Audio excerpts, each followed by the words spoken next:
बिस्मिल्लाहिर्रहमानिर्रहीम। अस्सलाम वालेकुम स्टूडेंट्स, कंसेप्ट क्लियर नो के प्लेटफॉर्म से मैं हूं ज़ैद इकबाल, आपको अपने चैनल पे वेलकम करता हूं। उम्मीद है आप सब खैरियत से होंगे, लाइफ को एंजॉय कर रहे होंगे, अपनी स्टडी को भी साथ साथ टाइम दे रहे होंगे। स्टूडेंट्स, हमारा आज का टॉपिक है experiment to find latent heat of vaporisation of water. Water की जो लेटेंट हीट ऑफ वेपराइजेशन है उसको मेजर करने के लिए हम एक एक्सपेरिमेंट करेंगे। इससे पहले हमने experiment to find latent heat of fusion के बारे में पढ़ा, तो स्टूडेंट्स उसमें भी हमने इसी तरह का एक्सपेरिमेंट किया था जिसमें हमने इस बीकर के अंदर आइस डाली थी। अब चूंकि हमने लेटेंट हीट ऑफ वेपराइजेशन निकालनी है जो कि लिक्विड से गैसियस स्टेट में आने के लिए यूज होती है, तो हम एक्सपेरिमेंट लिक्विड से शुरू करेंगे और गैसियस तक लेके आएंगे। उसमें हमने सॉलिड से लिक्विड में लाया था। तो स्टूडेंट चीजें वही होंगी, वही वाले अपरेटस यूज होंगे, वही आयरन स्टैंड होगा, वही नीचे बीकर होगा, उसके अंदर आइस की जगह हम लिक्विड डाल देंगे, बाकी सारी चीजें वही होंगी। यानी कि एक स्टैंड के ऊपर बीकर को रखेंगे, बीकर के अंदर पानी डाल देंगे, पानी के अंदर एक थर्मामीटर लटका देंगे इस स्टैंड की मदद से, नीचे से बर्नर जलाएंगे, एक स्टेरर होगा जो इसके लाने के लिए जरूरत होगा। तो स्टूडेंट्स ये पानी 0 डिग्री सेंटीग्रेड पे होगा। जो ही इसको हीट देना शुरू हो जाएंगे तो ये 100 डिग्री सेंटीग्रेड पे भाप बनने शुरू हो जाएगा। तो वहां से लेटेंट हीट ऑफ वेपराइजेशन शुरू हो जाएगी। तो 0 से 100 डिग्री सेंटीग्रेड तक जो वैल्यू है इसको हम निकाल लेंगे। इस दौरान जो हीट इसके अंदर एब्जॉर्ब होगी उसकी वैल्यू भी हमारे पास निकल आएगी। आगे वही वैल्यू हम यूटिलाइज करेंगे लेटेंट हीट ऑफ वेपराइजेशन को निकालने के लिए। तो स्टूडेंट्स टॉपिक थोड़ा लेंथी है, साथ साथ इसको डिस्कस भी करेंगे। तो वीडियो का बाकायदा आगाज करने से पहले आप सब दोस्तों से रिक्वेस्ट है चैनल को सब्सक्राइब करें, वीडियो को वॉच करें, साथ साथ लाइक का बटन जो अंगूठे का निशान है उसको दबा दिया करें। आप लोगों के लिए जो मैं एफर्ट करता हूँ, आप वीडियो को लाइक करते हैं, उससे मेरा हौसला बढ़ जाता है। और वीडियोस को दोस्तों के साथ, कजन्स, रिलेटिव्स, क्लासमेट के साथ लाजमी शेयर करें। पॉजिटिव माइंड से किसी के साथ नेकी करेंगे, आपके साथ भी नेकी वाला मामला होगा। और बेल आइकन जो घंटी का बटन है लाजमी दबाएं ताकि मेरी नई आने वाली नोटिफिकेशन वीडियोस और टॉपिक्स टाइमली आपको मिल सके और आपको किसी किस्म की परेशानी का सामना ना करना पड़े। वीडियो का बाकायदा आगाज करते हैं। Experiment to find latent heat of vaporisation of water. पानी की लेटेंट हीट ऑफ वेपराइजेशन निकालने के लिए हम जो एक्सपेरिमेंट करने जा रहे हैं इस तरह से है। कहता है to find latent heat of vaporisation of water we keep on heating beaker containing boiling water as shown in figure 11.18। तो स्टूडेंट्स पानी की लेटेंट हीट ऑफ वेपराइजेशन निकालने के लिए हम इस बीकर के अंदर उबलता हुआ पानी डालेंगे और उसको उबाल लेंगे, जैसे फिगर 11.18 में हमने किया था। Continue heating water till all the water changes into steam. इसको तब तक कंटिन्यू करते रहेंगे जब तक ये स्टीम में नहीं चला जाता। Note the time taken by water to change completely into steam at its boiling point 100 degree centigrade. तो जब पानी 100 डिग्री सेंटीग्रेड पे पहुंच जाएगा, वहां से आपने पहली रीडिंग आपने 0 से 100 तक नोट करनी है कि कितना टाइम लिया। वो ऑलरेडी हमारे पास मौजूद भी है स्टूडेंट, पिछले एक्सपेरिमेंट में हमने कर भी चुका है। लेकिन आप चूंकि नया एक्सपेरिमेंट कर रहे हैं, नई वीडियो देख रहे हैं, तो पानी को 0 से 100 डिग्री सेंटीग्रेड तक बॉयल करेंगे। वो जो टाइम लेगा वो 4.6 मिनट्स होंगे। तो स्टूडेंट्स जब बॉइलिंग से स्टीम स्टार्ट होगी तो कम्प्लीटली स्टीम में शिफ्ट होने के लिए जो हीट रिक्वायर्ड होगी वो हीट आप उसको देते रहेंगे साथ ही कांस्टेंट रेट से, लेकिन उसका टेम्परेचर नहीं बढ़ेगा बल्कि वो स्टीम में कन्वर्ट होती जाएगी। जहाँ से स्टीम बननी शुरू हुई या जहाँ पे कम्प्लीटली स्टीम में कन्वर्ट होगी उसका टाइम आपने नोट कर लेना है। Extend the temperature time graph such as shown in figure 11.19। देखें फिगर 11.19 है, इसमें यहाँ से बॉइलिंग से ऊपर जो टाइम यूटिलाइज हुआ और हीट दी वो ग्राफ आप बना लें। Let's calculate the latent heat of fusion of ice from the data as follows. तो स्टूडेंट ये लेटेंट हीट ऑफ एवेपोरेशन है, इसको काट लें और ये एवेपोरेशन कर लें और यहाँ पे वाटर कर लें। तो स्टूडेंट इसके अंदर एवेपोरेशन होगी तो इसका डाटा हम इसमें डालते हैं। कहता है time taken by water at 100 degree centigrade to change into steam time of vaporization. अब देखें जो पानी बॉयल हो रहा था 100 डिग्री सेंटीग्रेड पे स्टीम में शिफ्ट होना शुरू हो गया। यहाँ से लेकर कंप्लीट स्टीम बनने तक जो टाइम ये नोट करेगा उसको टाइम ऑफ वेपराइजेशन कहेंगे, यानी कि T इंटू V कहेंगे। तो ये TV कहाँ से होगा? T3 से T4 के दरमियान, क्योंकि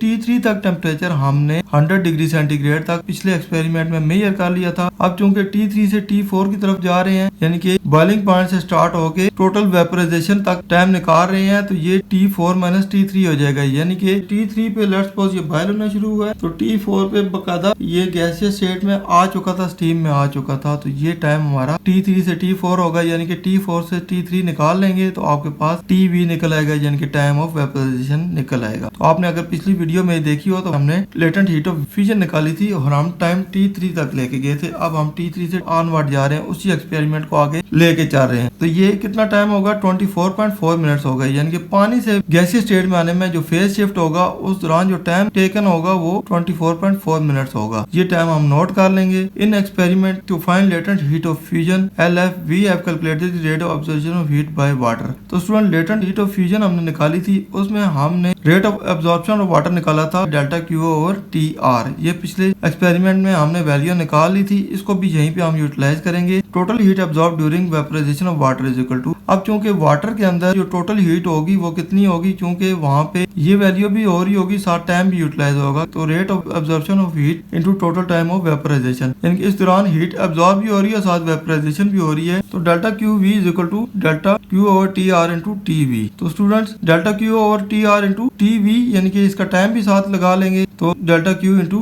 TV और TR हो जाएगा। तो ये डेल्टा क्यू वी की वैल्यू हो जाएगी as latent heat of vaporisation of water. निकाला था कि delta Q V is equal to M into LV होता है। तो स्टूडेंट्स अब ये हमारी इक्वेशन नंबर 1 है, ये इक्वेशन नंबर 2 है। ये equation number 2 basically delta Q V की वैल्यू है जो कि लेटेंट हीट ऑफ वेपराइजेशन हम पहले निकाल चुके हैं। तो डेल्टा क्यू वी के बजाय हम M इंटू LV यहाँ पे लिख लेंगे, बाकी इक्वेशन इसी तरह लिख लेंगे। इन दोनों इक्वेशन को कंपेयर करेंगे। कहता है comparing equation 1 and 2 M into LV। देखिए डेल्टा क्यू वी की जगह हमने M इंटू LV लिख लिया is equal to delta Q into TV over TR हो गया। Putting values in above equation and simplifying it. अब इस इक्वेशन में वैल्यू डालें और इसको सिंप्लीफाई करें। तो देखें M into LV is equal to M into delta Q की वैल्यू हमारे पास मौजूद है कि 4.2 इंटू 10 की रेज पावर 5 जूल पर किलोग्राम हमने पिछले एक्सपेरिमेंट में निकाली थी। वो वीडियो आप देखेंगे आपको क्लियर हो जाएगा। अगर इसको दोबारा निकालने शुरू हो जाएंगे तो वीडियो बहुत लेंथी हो जाएगी। इनटू अब देखें 24.4 मिनट थे जो कि बॉइलिंग पॉइंट से स्टीम में लाने के लिए यूटिलाइज हुए, और नीचे 4.6 मिनट वो हैं जो कि 0 से 100 डिग्री सेंटीग्रेड तक हमने पिछले एक्सपेरिमेंट में निकाली थी। तो ये वो TR की वैल्यू थी, ये TV की वैल्यू अभी हमने निकाली है। ये स्पेसिफिक हीट ऑफ वाटर हम पहले निकाल चुके हैं। हमने चूंकि LV निकालना है तो तब M इधर किया है, तो LV is equal to 2.23 into 10 की रेज पावर 6 जूल पर किलोग्राम। ये कैलकुलेशन करेंगे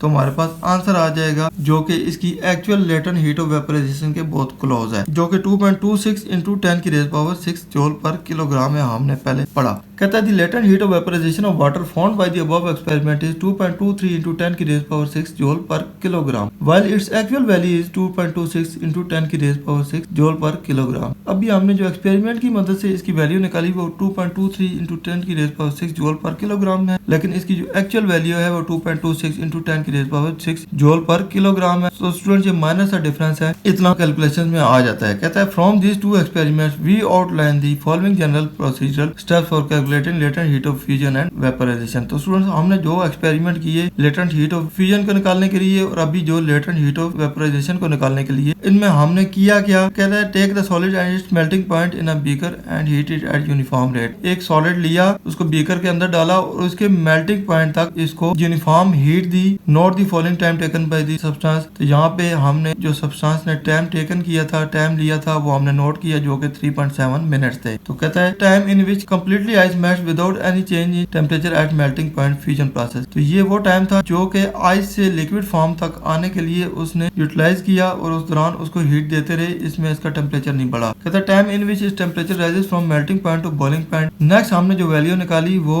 0 से 100 डिग्री सेंटीग्रेड यानी कि बॉइलिंग पॉइंट तक जो वैल्यू निकाली थी, जो TR हमने ऊपर पढ़ी, ये ऊपर वाली जो सी थी TF थी जो कि फ्यूजन के प्रोसेस में हमने निकाला। अभी हमने टाइम निकाला जो कि 0 से 100 डिग्री सेंटीग्रेड था, ये TR से हमने शो किया। Next time in which is change its stage from liquid to gases without change in temperature and its boiling point, ये बॉइलिंग प्रोसेस था। तो अभी हमने जो टाइम निकाला था जिसको हमने TV से शो किया, वो क्या था कि वो बॉइलिंग पॉइंट से लेकर कंप्लीटली इसको वेपराइजेशन में जाने के लिए जो टाइम दरकार था जो कि 24.4 मिनट था, वो हमने निकाल लिया। तो आइस से लिक्विड में आने के लिए 3.7 मिनट लगे थे, लिक्विड से गैसीय स्टेट में आने के लिए 4.6 मिनट लगे थे, गैसीय स्टेट स्टार्ट होने से लेकर कंप्लीटली गैसियस में आने के लिए यानी कि बॉइलिंग से गैसियस में आने के लिए 24.4 मिनट लगे हैं। ये तीनों टाइम हमने निकाल लिए। नेक्स्ट कहता है calculate the heat absorbed by the substance during the time it's temperature rises from melting point two boiling point. क्योंकि शुरू में हमने लेटेंट हीट ऑफ फ्यूजन निकालनी थी, आखिर में लेटेंट हीट ऑफ वेपराइजेशन निकालनी थी, दरमियान में एक स्टेज ऐसी थी 0 से 100 डिग्री सेंटीग्रेड तक जिसमें हमारे पास टाइम भी मौजूद था और वो हीट भी हमें पता थी जो कि उसके दौरान दरमियान यूटिलाइज हुई। तो उस हीट को हम दोनों जगह पे लेटेंट हीट ऑफ फ्यूजन निकालने के लिए या लेटेंट हीट ऑफ वेपोराइजेशन निकालने के लिए यूटिलाइज करेंगे। ये वैल्यू हमारे पास निकल आई तो दोनों वैल्यूज हम इजिली निकाल सकते हैं। नेक्स्ट है calculate the rate of absorption of heat by dividing above calculated heat in 0.3 by the time in which is temperature rises. तो स्टूडेंट्स अब एब्जॉर्प्शन ऑफ हीट को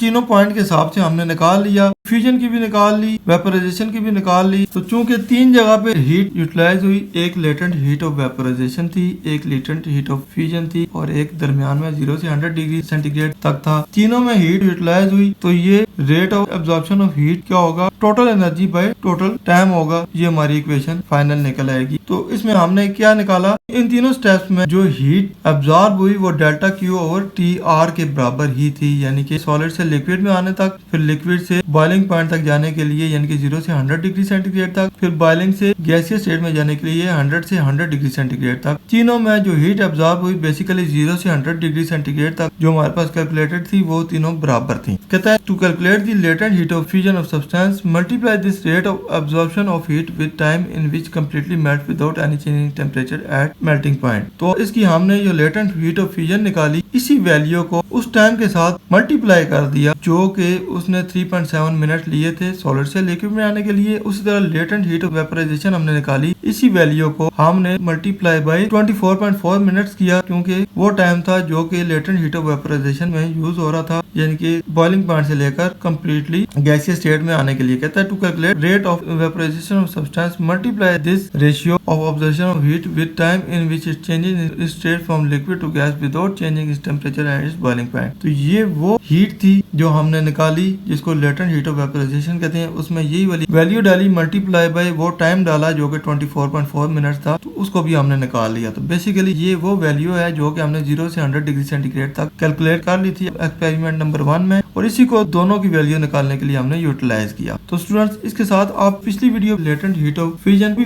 कंप्लीट देखेंगे तो ये भी कंप्लीट देखेंगे तो ये सारा कुछ आपको क्लियर हो जाएगा। क्योंकि ये दोनों लेंथी टॉपिक्स हैं तो इनको अलग-अलग से मैंने कवर किया है, इसलिए दोनों को देखेंगे तो आपके कंसेप्ट क्लियर हो जाएंगे। तो स्टूडेंट्स ये था हमारा आज का टॉपिक जिसमें हमने experiment to find latent heat of vaporization of water के बारे में पढ़ा। उम्मीद है आपके सारे कंसेप्ट क्लियर हो गए होंगे, बहुत कुछ सीखने को मिला होगा। वीडियो पसंद आए इसको लाइक दोस्तों के साथ शेयर करें और जाहिद इकबाल को दुआ में याद रखें। इंशाल्लाह नेक्स्ट इन्फॉर्मेटिव वीडियो के साथ जल्दी आपकी खिदमत में हाजिर होंगे। तब तक इजाजत दीजिए, अल्लाह हाफिज।